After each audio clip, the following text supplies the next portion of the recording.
ठीक है भैया, अब हम अपनी क्लास को स्टार्ट करते हैं। आज हम पढ़ेंगे मुगलों के प्रांतीय प्रशासन के बारे में।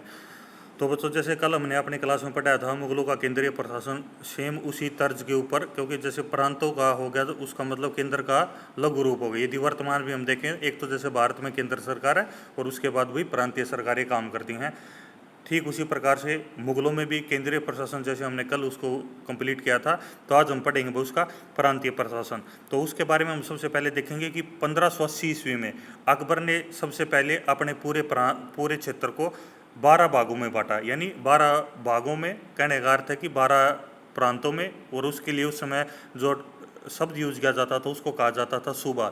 यानी कि हम कह सकते हैं कि 1580 में अकबर ने अपने पूरे साम्राज्य को 12 सूबों में बांट दिया। और जो एक अबू फजल की जो प्रसिद्ध पुस्तक है आईन अकबरी, उसी पुस्तक के अंदर भी 12 सूबों का उल्लेख हमें देखने को मिलता है। हालांकि हम यदि लास्ट में देखें तो 1602 से लेकर 1605 की ईस्वी तक उसने अपने साम्राज्य में नए 3 सूबों का गठन किया। तो कुल मिलाकर 12 और 3 कुल मिलाकर सूबे कितने हो गई भाई? 15 सूबे उस समय कंप्लीट हो गए। इन 15 सूबों में थे, प्रसिद्ध थे जो 15 सूबे थे उनमें देख लेंगे कौन कौन सा क्षेत्र इसमें शामिल होता था। तो उनमें शामिल होता था इलाहाबाद, आगरा, दिल्ली, काबुल, लाहौर, मुल्तान, बिहार, बंगाल, अहमदाबाद, अजमेर, अवध, मालवा तथा दक्षिण में 3 सूबे थे जिसमें प्रमुख था खानदेश, बरार और अहमदनगर। यानी कुल मिलाकर हम कह सकते हैं कि 1580 में अकबर के शासनकाल में मुगल प्रशासन में नई एक व्यवस्था का जन्म हुआ जिसमें उस प्रशासनिक इकाई को कहा गया सूबा। शुरुआत में इन सूबों की संख्या थी 12 और लास्ट के टाइम पीरियड में 1602 से 1605 तक 3 नए सूबे बना दिए गए। तो कुल मिलाकर अकबर के टाइम पे कितने सूबे थे? 15। और उसके अकबर का उत्तराधिकारी था जहांगीर। जहांगीर के काल में कुल कितने सूबे हो गए? 17। तो उसमें 2 नए सूबे बनाए गए थे, एक तो वही था उड़ीसा, एक था बंगाल। और अब हम जहांगीर के उत्तराधिकारी की बात करें तो हम आ जाएगा शाहजहां। तो शाहजहां के काल में कुल सूबे कि जिनकी उनकी संख्या हो गई थी 22। यानी कि हम कह सकते हैं कि शाहजहां के काल में सर्वाधिक संख्या सूबे की थी पूरे मुगल टाइम पीरियड के दौरान। और यदि हम बात करें शाहजहां के उत्तराधिकारी यानी औरंगजेब की, तो औरंगजेब के शासनकाल में कुल सूबों की संख्या 21 थी, जिसमें से 14 सूबे उत्तर भारत में, एक सूबा भारत से बाहर यानी कि काबुल में, और तथा 6 प्रांत दक्षिण भारत में थे। हालांकि एक बात यहाँ महत्वपूर्ण है कि शाहजहां के समय, जैसे हमने पढ़ा था, अकबर के समय दक्षिण भारत में 3 प्रांत थे, खानदेश, बरार, अहमदनगर। और इसको शाहजहां के टाइम पर एक और इसके अंदर जोड़ दिया गया था जिसको हम बरार नाम से पुकारते हैं। तो कुल मिलाकर अभी हमने पढ़ा कितने सूबों की वहाँ संख्या थी।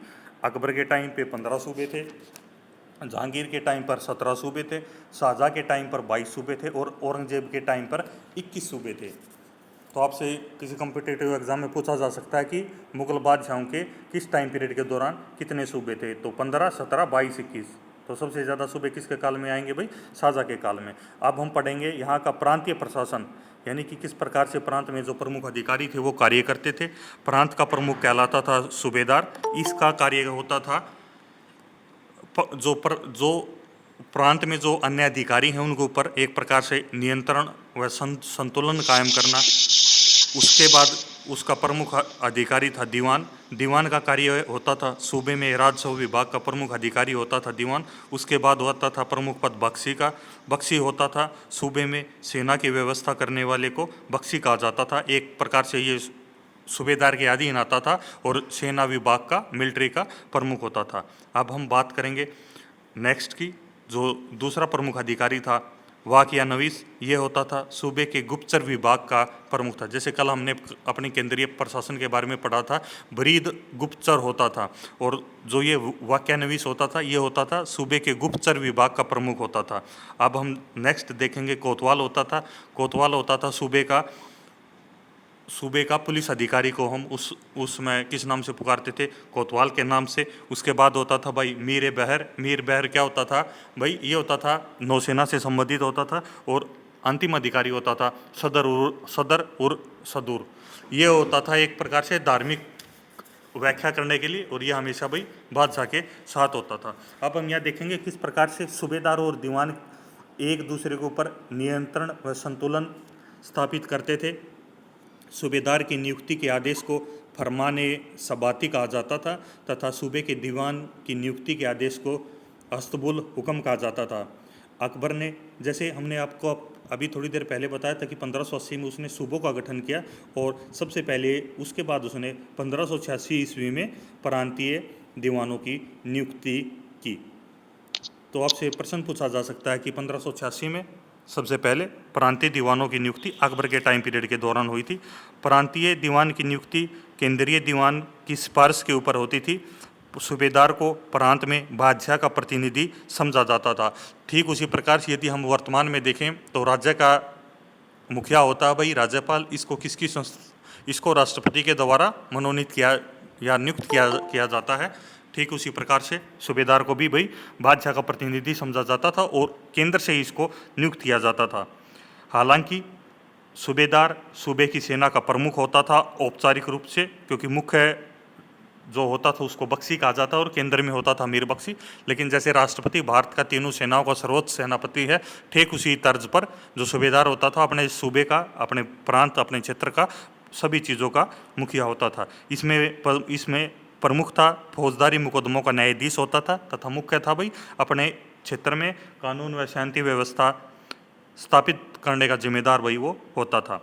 हर सूबेदार का 3 से 4 वर्ष इसका कार्यकाल होता था। उसके बाद उसको एक स्थान से दूसरे स्थान पर भेज दिया जाता था। एक महत्वपूर्ण बात और यहाँ पे आती है कि 1586 में ही अकबर ने प्रत्येक प्रांत में 2 सूबेदार नियुक्त करने स्टार्ट कर दिए, यानी 3 सन बार बार उभर कर आते। एक तो भाई 1580 में उसने क्या किया था, सूबों का गठन किया था। 1586 में क्या किया, प्रांतीय दीवान का गठन किया। और इसके अलावा 1586 में क्या किया, हर प्रांत में 2 सूबेदार नियुक्त किए गए।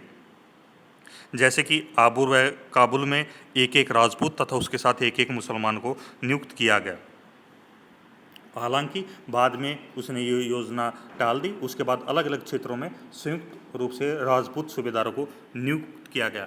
उसके बाद भाई अब देखना भाई, उसके बाद भाई हम देखेंगे किस प्रकार से सरकार प्रशासन की यदि हम बात करें तो जैसे हमने आपको अपने जो फर्स्ट वीडियो में फर्स्ट क्लास थी उसका मतलब एक पूरा एक मतलब पिरामिड के द्वारा बताया था कि प्रांत के बाद आता था भाई सरकार। सरकार एक प्रकार से हम कह सकते हैं कि भाई आज के स्वरूप में यदि हम देखें तो मतलब जिला प्रशासन का रूप होता है। क्योंकि यदि हम प्रशासन को वर्तमान में भी देखें तो ऊपर आता भाई पहले आएगा भारत, भारत के बाद भाई जैसे केंद्र आ गया, केंद्र के बाद भाई प्रांत, प्रांत के बाद जिला आ गया, फिर तहसील आ गई, फिर ब्लॉक, फिर गांव। ठीक उसी प्रकार का पैटर्न हमें मुगल प्रशासन में हमें देखने को मिलता है।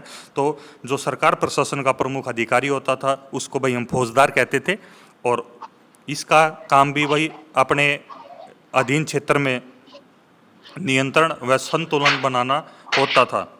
उसके बाद भाई हम बात करेंगे प्रमुख अधिकारी होता था, उसका नाम था भाई अमल गुजार। इसका कार्य होता था ये वही जो सरकार में जो राजस्व वसूली के लिए जिम्मेदार होता था। इस समय एक 2 टर्म हम आगे अपने जब मनसदारी फौजदारी व्यवस्था पढ़ेंगे जब आएंगी कि जमा और हासिल शब्द का प्रयोग आएगा, उसको हम बाद में विस्तार से पढ़ेंगे। थोड़ा इस टाइम आपको मतलब थोड़ा शॉर्ट में बता देते हैं। जमा यानी सरकार पहले मुगल प्रशासन ने एक अंदाज़ा लगाता कि लगभग कितना हमें टैक्स यानी भू राजस्व मिल सकता है, इसको हम कहते थे जमा। यानी जमा एक प्रकार से अनुमान होता था, और हासिल होता था कि जो हमने अनुमान लगाया उसमें से हमें हासिल यानी हमें को प्राप्त कितना हुआ, इसको हम कहते थे हासिल। तो इसका कार्य अमल गुजार का कार्य होता था सरकार में राजस्व वसूली किस प्रकार से की जाए। उसके बाद भाई जो प्रमुख अधिकारी होता था वो होता था भाई खजानदार। ये होता था सरकार का खजांची, यानी इस क्षेत्र में आने वाले राजस्व को इकट्ठा करने का कार्य किसके पास होता था भाई, खजानदार के पास। और लास्ट में इस समय एक प्रमुख पद होता था भाई काजी का। काजी एक प्रकार से धार्मिक कानूनों की व्याख्या करता था। तो इस प्रकार से हम देखते हैं कि ये था भाई सरकार प्रशासन। हालांकि इसके बाद जो हमने पढ़ा फौजदार और अमल गुजार, ये एक दूसरे के ऊपर नियंत्रण एवं संतुलन स्थापित करते थे, और फौजदार की नियुक्ति बादशाह करता था परंतु उसे सूबेदार के अधीन कार्य करना पड़ता था। और फौजदार एक प्रकार से हम कह सकते हैं कि सूबेदार का छोटा रूप है। और अमलगुजार की यदि हम बात करें तो भाई वो होता था दीवान का छोटा रूप। उसके बाद हमने पढ़ा था कि एक नई इकाई सरकार और परगना यानी जिला और तहसील के बीच नई इकाई एक शाहजहां ने बनाई थी, उसका नाम था भाई चकला।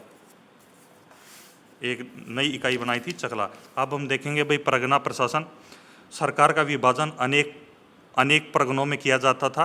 अपने शासन के 18वें वर्ष में अकबर ने परगने की आय 1 करोड़ दाम निर्धारित करी थी। और इस समय जो इसका परगने का प्रमुख अधिकारी होता था उसको आमिल कहा जाता था, जो जिसको आम भाषा में करोड़ी कहा जाता था, क्योंकि उसको 1 करोड़ रुपए 1 करोड़ दाम वसूलने का उसको वर्ष में टारगेट दिया जाता, इसलिए उसको करोड़ी कहा जाता। अकबर ने पूरे साम्राज्य की भूमि पर 182 करोड़ी नियुक्त किए थे, यानी 182 अधिकारी उसने नियुक्त किए थे। उनको ये टारगेट दिया गया था कि प्रत्येक अधिकारी को 1 करोड़ दाम इकट्ठे करने हैं। तो इस प्रकार से हम देखेंगे कि परगना में जो मुख्य अधिकारी था उसका नाम होता था सिकदार। जैसे सूबे में सूबेदार, सरकार में फौजदार होता था, ठीक उसी प्रकार परगने का मुख्य अधिकारी होता था सिकदार। और इसके बाद जो अधिकारी होता था आमिल, इसका काम होता था भाई 1 करोड़ दाम वसूल करना। और उसके बाद होता था भाई फौजदार, इसका कार्य होता था भाई ये होता था परगने का एक प्रकार से खजांची, यानी जो भी टैक्स आएगा इसके पास जमा करवा दिया जाएगा। और उसके बाद होता था भाई कानून गो। यदि हम बात करें तो आज भी ये सेम पोस्ट इसी नाम से वर्तमान में भी कार्यरत है। कानून गो होता है जो केवल भूमि लेखा का कामकाज देखता था। जो मतलब पटवारी होते थे उनका ये प्रमुख होता था। यहाँ पे एक बात महत्वपूर्ण है कि जो दिल्ली सल्तनत की यदि हम बात करें और मुगल काल की हम बात करें तो इनकी राजकीय भाषा होती थी भी फारसी, यानी जो भी लिखा पढ़ी का कार्य होता था फारसी में होता था। मैंने आपको जैसे कि आपकी फर्स्ट क्लास में बताया था कि मुगल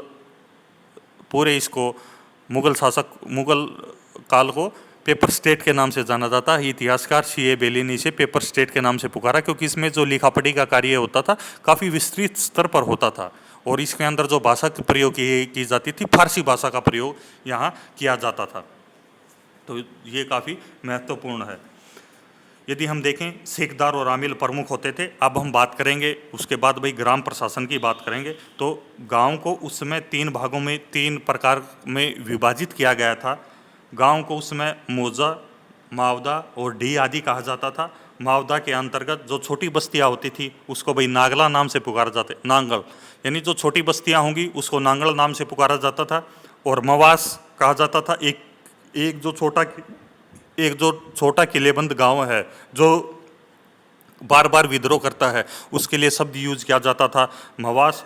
और पुराने गांव, क्योंकि उस समय यदि हम बात करेंगे, क्योंकि जो ये टाइम पीरियड और दिल्ली सल्तनत का टाइम पीरियड है, ये काफ़ी राजनीतिक, आर्थिक रूप, सामाजिक रूप से काफ़ी उथल पुथल का कार्य है। जैसे हम देखते हैं दिल्ली सल्तनत में भी 5 वंश होते हैं, गुलाम वंश, खिलजी, तुगलक, सैयद, लोधी वंश, और बाद में शेरशाह सूरी, बाद में अफगानों का शासन यहाँ पे स्थापित होता है। और बाद में यदि हम देखें तो पानीपत का प्रथम युद्ध होता है। तो काफ़ी युद्ध हो रहे हैं पूरे, यदि हम ज़्यादातर बात करें उत्तरी भारत में, मध्य भारत में, तो विद्रोही सेना आती थी। तो इसका परिणाम जो अपने गाँव में देखने को मिलता था, जो पुराने गाँव होते थे उनको भाई कहा जाता था असली गाँव, उसके लिए शब्द यूज किया जाता असली। और जो नए गांव बसते थे, क्योंकि एक सेना, यदि मुगल सेना यदि हम बात करें, यदि राजस्थान पर, राजपूताना पर आक्रमण करने आ रही है तो उसकी सेना के साथ साथ काफ़ी लोग आते थे जिनका कार्य मुख्यतः युद्ध करना नहीं होता था, लेकिन युद्ध में सहायता उनकी होती थी। पानी वाले, खाना बनाने वाले, टेंट लगाने वाले, पशुओं को चारा डालने वाले, तो एक पूरे के पूरे गाँव उनके साथ चलते थे। तो जो नए गाँव स्थापित होते थे उनके लिए शब्द प्रयोग किया जाता था दाखिली। यानी कुल मिलाकर जो पुराने गांव होते थे जो पहले से स्थापित हैं उनके लिए शब्द यूज किया जाता असली। और जो नए गांव स्थापित किए जाते थे जो अलग अलग परिस्थितियों के अनुसार डाले जाते, यदि किसी क्षेत्र पर आक्रमण हो जाता, वहाँ उसकी आम जनता को भागना पड़ता, तो अपना नया गांव बसाते, उस गांव के लिए शब्द प्रयोग किया जाता दाखिली। इसी प्रकार से यदि हम बात करेंगे, जो गांव का जो प्रमुख होता था उसके लिए चौधरी शब्द का प्रयोग किया जाता था। और ये पद वंशागुनत पद होता था, और उसके वंशागुत के आधार पर गांव का जो चौधरी उसको चुना जाता था। आम जो फैसले होते थे वो इसकी सहायता से किए जाते थे। अब हम बात करें जो महत्वपूर्ण पद, एक और पद था गांव में जो आज भी उसी नाम से कार्यरत है भाई, पटवारी। पटवारी का नाम आप सभी ने सुना होगा। ये अकबर शेरशाह सूरी ने इसको एक प्रकार से, यदि हम इसका अतीत में जाएं तो सिकंदर लोदी के टाइम हमें इसका प्रमाण देखने को मिलते हैं, और इसको शेरशाह सूरी ने आगे बढ़ाया और अकबर के काल में इसको हमें विस्तृत रूप हमें देखने को मिलता है।